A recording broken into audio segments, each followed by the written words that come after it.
ஃப்ரெண்ட்வுட்ஸ் நேயர்களுக்கு வணக்கம். அரசியல்ல பார்த்தீங்கன்னா, நாளுக்கு நாள் புதுசா ஒரு பூகம்பம் எழும்புது. அதுபடிதான் நேற்றைய தினத்துல பாமகல ஒரு பெரும் பூகம்பம் எழும்புச்சு. ராமதாஸ் ஐயா அவர்கள் என்ன பண்ணாரு, இனிமேல் பார்த்தீங்கன்னா, அன்புமணி அவர்கள் தலைவர் இல்ல, நானே தலைவர் பதவியா ஏத்துக்கிறேன். அவர் செயல் தலைவரா தான் செயல்படுவாரு. அப்படின்ற ஒரு அனௌன்ஸ்மெண்ட்டை கொடுத்து, அரசியல்லயே என்ன பண்ணாரு, ஒரு தாக்கத்தை ஏற்படுத்தியிருந்தாரு. பாமகவுக்குள்ள பார்த்தீங்கன்னா, ஒரு பெரு பூகம்பமே எழும்பிருச்சு. ஸோ இதை கண்டித்து பார்த்தீங்கன்னா, திலகபாமா பொருளாளர் அவங்க என்ன பண்ணாங்கன்னா, ஐயா ராமதாஸ் அவர்களே எதிர்க்க ஆரம்பிச்சிட்டாங்க. ஐயாவுடைய அறிவிப்பு எல்லாத்தையும் நாங்க ஏத்துக்கிட்டோம். ஆனா இருந்தாலும் அன்பு இல்லாம எப்படிங்க, அவரு தாங்க தலைவர், அவர் இல்லைன்னா எப்படி ஏத்துக்க முடியும்? இதை ஜனநாயகத்தின் படுகொலை அப்படின்னு கூட அவங்க என்ன பண்றாங்க, பேசிட்டாங்க. ஸோ இதை குறித்து பார்த்தீங்கன்னா, ஐயா கிட்ட நாங்க விளக்கெல்லாம் கேட்போம், அன்பு திருப்பி நாங்க உள்ள கொண்டு வரணும் அப்படின்ற மாதிரிலாம் பொருளாளர் திலகபாமா என்ன பண்ணாங்க, பேசியிருந்தாங்க. அது மாத்திரம் இல்லாம நிறைய நிர்வாகிகள் என்ன பண்ணாங்க, ஐயா ராமதாஸ் சந்திக்கிறதுக்கு தைலாபுரத்தோட்டத்தில் போய் என்ன பண்ணாங்க, ஆலோசனை எல்லாம் மேற்கொண்டாங்க. இதுல சில பல காரியங்களை என்ன பண்ணிருக்காங்க, அரசல் புரசலா நம்மளுக்கு வந்திருக்கு. ஏன் அன்புமணியை ஐயா ராமதாஸ் அவர்களை நீக்கணும், தலைவர் பதவியிலிருந்து நீக்கணும், தன்னுடைய சொந்த குமாரன் என்று கூட பார்க்காம இந்த மாதிரி நீக்கிட்டாரே அப்படின்ற ஒரு தகவல் ஏன் எதுக்கு அப்படின்றத விஷயம் வந்திருக்கு. அதுதான் உங்ககிட்ட சொல்றதுக்கா ரொம்ப ஆவலோன்னு இருக்கு. ஏன் ஐயா ராமதாஸ் அவர்கள் அன்புமணி ராமதாஸை தலைவர் பதவியிலிருந்து நீக்கணும் அப்படின்னு பாத்தீங்கன்னா, அதுவும் குறிப்பா அமித்ஷா அவர்கள் சென்னைக்கு வர டைம்ல எதுக்கு இந்த திடீர் முடிவு, அவசரமான முடிவு அப்படின்ற ஒரு செய்தியும் நம்மளுக்கு கிடைச்சிருக்கு. முதலாவது பாத்தீங்கன்னா, 2024 பாமக பாஜக கூட கூட்டணி வைக்குது. இதை பாத்தீங்கன்னா, ஐயா ராமதாஸ் அவர்கள் விரும்பவே இல்லை. வேணா நம்ம அதிமுக கூட கூட்டணி வைக்கலாம், பாஜக கூட கூட்டணியே வேண்டாம், அதிமுக கூட கூட்டணி வச்சு நம்ம தேர்தலை சந்திக்கலாம் அப்படின்னு சொல்லிட்டு ஐயா ராமதாஸ் அவர்கள் அன்புமணி கிட்ட என்ன பண்ணிருக்காரு, சொல்லியிருக்காரு. ஆனா அன்புமணி ஐயா என்ன பண்ணிருக்காரு, நீங்க என்ன சொல்றது, நீங்க வேணா இதெல்லாம் இது பண்ண வேண்டாம், நான் பாஜக கூட தான் கூட்டணி வைப்பேன் அப்படின்னு சொல்லிட்டு உறுதியா இருந்தா, அங்கேயே ரெண்டு பேருக்கு என்ன பண்ணிருக்கு, சண்டைகள் ஆரம்பிச்சிருக்கு. ஏன் அன்புமணி பாஜக கூட கூட்டணி வைக்கணும் அப்படின்ற ஒரு கேள்வி நம்மளுக்கு எழும்பும் இல்லையா? என்னதான் இருந்தாலும் அவர் அரசியல் மூத்த தலைவர் ஐயா ராமதாஸ் அவர்கள், அவருடைய பேச்சு கூட கேட்காம இவர் ஏன் தன்னிச்சையா முடிவு எடுக்கணும், ஏன் பாஜக கூட கூட்டணி சேரணும் அப்படின்ற ஒரு கேள்வி இருக்குதுல்ல. அதுக்கு என்ன காரணம் அப்படின்னு பாத்தீங்கன்னா, ஐயா அன்புமணி ராமதாஸ் அவர்கள் மத்திய அமைச்சரா இருக்கும்போது வட மாநிலங்களை தனியார் மருத்துவக் கல்லூரிக்கு இடம் ஒதுக்குறதுல நிறைய முறைகேடுகள் நடந்திருக்கு. அவர் மேல சிபிஐ வழக்கு நிறைய இருக்கு. இது நாளை பின்ன நம்மளுக்கு எதிராக மந்திரக்கூடாது அப்படின்றதுக்காகவே பாஜக கூட ஒரு இணக்கமான சூழ்நிலையே கடைபிடிச்சிருக்காரு ஐயா அன்புமணி அவர்கள். சோ இந்த நாடாளுமன்ற தேர்தலில் கூட பாத்தீங்கன்னா, பாஜக அழுத்தம் கொடுத்ததுனாலதான் பாமகவை எடுத்துட்டு போயிட்டு அங்க அடகு வச்சிருக்காரு அப்படின்ற ஒரு தகவலும் அப்ப அந்த டைம்ல என்ன பண்ணது, பேசப்பட்டது. சோ இந்த காரணத்துக்காக பாஜக கூட ஒரு கூட்டணி வச்சாரு. சரி, ஓகே, கூட்டணி வச்சாரு. இன்னொரு விஷயம் என்ன நடந்திருக்கு, இந்த கூட்டணி வச்சு தேர்தலை சந்திச்சாங்கல்ல, தர்மபுரி தொகுதியில தன்னுடைய மனைவியை நிக்க வச்சாரு ஐயா அன்புமணி ராமதாஸ் அவர்கள். அவங்க எம்பி எலெக்ஷன்ல நின்று அவங்க ஜெயிக்கணும் அப்படின்றது தான் அவருடைய எண்ணமா இருந்தது. சரி, இதையும் ஐயா ராமதாஸ் அவர்கள் என்ன பண்ணார், வரவேற்றார். பரவாயில்ல, நம்ம வீட்டு பொண்ணு நின்று ஜெயிச்சா நம்மளுக்கு பெருமை தான் அப்படின்னு அவர் நினைச்சாரு. ஆனா இருந்தாலும் அங்க சௌமியா அன்புமணி அவங்க என்ன பண்றாங்க, தோக்குறாங்க.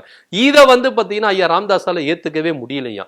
எப்படி நம்ம வீட்டு பொண்ணு தேர்தல் நிக்க வச்சு நீ அசிங்க படுத்தலாம், நான் சொன்ன மாதிரி நீ அதிமுக கூட கூட்டணி வச்சிருந்தா அந்த நம்ம வீட்டு பொண்ணு தோத்து இருக்காதுல, அது ரொம்ப மனசு கஷ்டப்படுதுல அப்படின்ற ஒரு அந்த குடும்பத்துக்குள்ளே என்ன பண்ணிருக்க சண்டைகள் போயிருந்ததா பாமக வட்டாரங்கள் நம்மளுக்கு என்ன பண்றாங்க, தெரிவிக்கிறாங்க.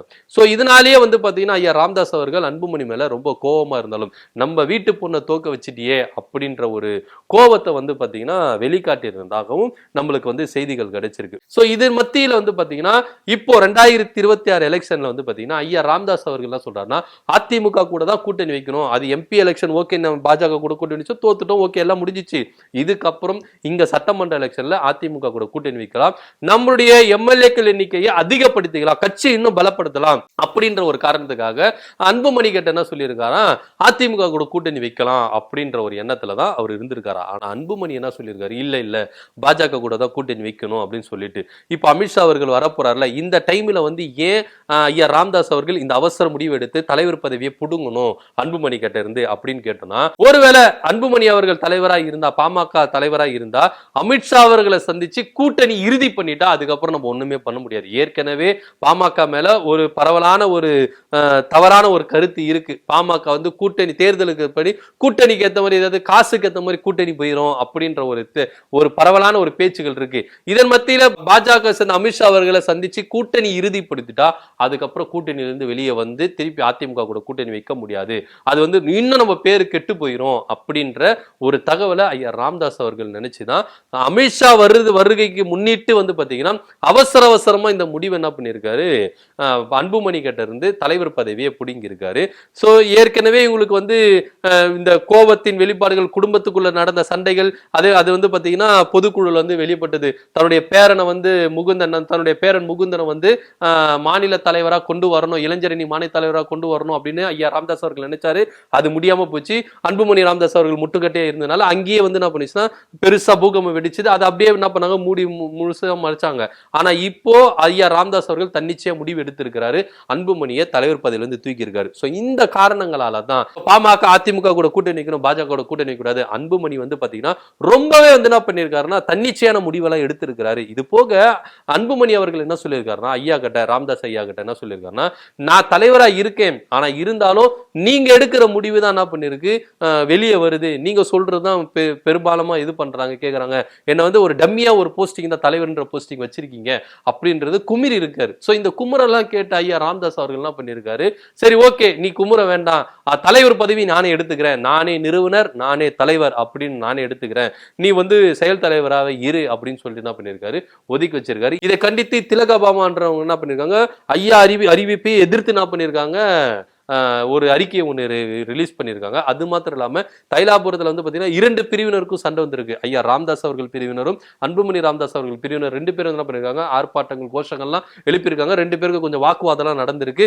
அதுக்கப்புறம் வந்து பாத்தீங்கன்னா யாரையுமே சந்திக்காத ராமதாஸ் அவர்கள் தன்னுடைய மகள்களை மட்டும் என்ன பண்ணிருக்காரு சந்திச்சார். காந்திமதி, கவிதா இவங்களை போன்றவர்கள் வந்து குடும்பத்தினர் மட்டும் என்ன பண்ணிருக்காரு சந்திச்சு பேசியிருக்காரு. திலகாபாமா போயிட்டு வெயிட் பண்ணியிருக்காங்க, அவங்கள சந்திக்கவே இல்லையா. ஏன் சந்திக்கல அப்படின்னு பாத்தீங்கன்னா, நீ அன்புமணி ஆதரவா இருக்கிற, நான் இந்த கட்சியோட தலைவர் நிறுவனர் என்கிட்ட இருந்து ஒரு அறிக்கை வருது, அதுக்கு நீ ஆதரவா இல்லாம அந்த அறிக்கையை வந்து எதிர்ப்பு தெரிவிக்கிற, உன்னை நான் சந்திக்க முடியாது அப்படின்னு சொல்றதுனால அவங்கள என்ன பண்ணிருக்காங்க, வெளியே வந்திருக்காங்க, அவங்கள சந்திக்கவே இல்லை. சோ இது வரைக்கும் ஐயா அன்புமணி ராமதாஸ் அவர்கள் எந்தவித அறிவிப்பும் இல்லாம சைலண்டா இருக்காரு. ராமதாஸ் அவர்கள் சொன்ன அறிவிப்புக்கு இவர் எந்த கருத்தை சொல்லாம சைலண்டா இருக்காரு. ஒருவேளை பாமக 2ஆ உடையுதோ அப்படின்ற ஒரு சந்தேகமும் வந்திருக்கு. இத பாஜக கச்சிதமா என்ன பண்ண போகுது, கையாள போது உள்ள நடுவுல வரப்போறாங்க அப்படின்ற ஒரு செய்தியும் அரசல் புரசலா வந்திருக்கு. அதிமுகவை எப்படி உடைச்சு சிதறடிக்க செஞ்சதோ இப்ப பாமக மேலேயும் கைய வைக்கிறதுக்கு பாஜக துணிஞ்சிருச்சு. பாமக 2ஆ உடையும் போகுது அப்படின்ற ஒரு தகவலும் பேசப்பட்டு வருது. இது எந்த அளவுக்கு அதிகாரப்பூர்வமான தகவலா இல்ல, அரசல் புரசலா பேசுகிறது தான். சோ இது வந்து ஏன்னா பாஜக இது செய்யணும், ஏன்னா மகாராஷ்டிரால செஞ்சது, நிறைய இடத்துல செஞ்சிருக்கு, இங்க தமிழ்நாட்டுல செஞ்சிருக்கு, நிறைய இடத்துல செஞ்சிருக்கு. சோ இப்போ பாமகவுக்கும் அடி போடுது அப்படின்ற ஒரு தகவலும் முன்வைக்கப்படுது. ஐயா ராமதாஸ் அவர்கள் இந்த மாதிரி ஒரு முடிவு எடுத்துட்டாரு. அன்புமணி அவர்கள் சைலண்டாவே இருக்காரு, என்ன மாதிரி முடிவு எடுக்க போறாருன்னு தெரியல. ஆனா இருந்தாலும் நிர்வாகிகள் மத்தியில 2 பிரிவினர் பிரிஞ்சிட்டாங்க அப்படின்ற செய்தியும் இப்போ வந்து தொடர்ந்து நம்ம பார்த்துக்கிட்டு இருக்கோம். ஐயா ராமதாஸ் ஆதரவாளர்களும் ஐயா அன்புமணி ராமதாஸ் அவர்கள் ஆதரவாளர்களும் 2 பேரும் கோஷங்களை போட்டாங்க, பிரிஞ்சுக்கிறாங்க. 2 பேரும் போயிட்டு தனித்தனியா சந்திக்கிறாங்க. தைலாபுரமா பனையூரா அப்படின்ற ஒரு ரேஞ்சுக்கு போயிருச்சு. இப்போ பாமக உடையுதா இல்ல இதை எப்படி அப்படியே ஒண்ணு சேர்க்க போறாங்களா அப்படின்றத பொறுத்து இருந்து பார்க்கலாம். இதை பத்தி உங்க கருத்து என்ன அப்படின்றத கீழே கமெண்ட் பண்ணுங்க. நன்றி, வணக்கம்.